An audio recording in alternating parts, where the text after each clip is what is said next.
Aliu radiallahu anhu në namazin e sabahut ishte therrur nga Abdurrahman bin Muljemi dhe ashtu i tëri në gjak ishte bartur në shtëpinë e tij, ku kishte kërkuar që t'i vinin të bejt, dëshironte që t'u alinte porosin e fundit.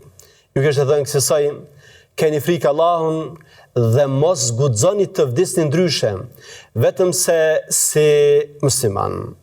Keni frikë Allahun dhe kujdesuni për Kur'anin, dhe po patët mundësi, mos lejoni askënd që t'ju të i kaloj në rrugën e Allahut xhelle u ala.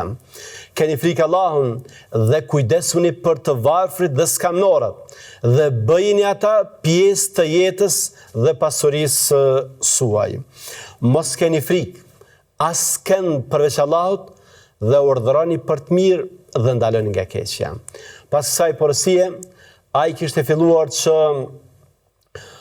ta shqiptonte shahadetin, të thoshte la ilaha illallah derisa edhe kishte vdekur.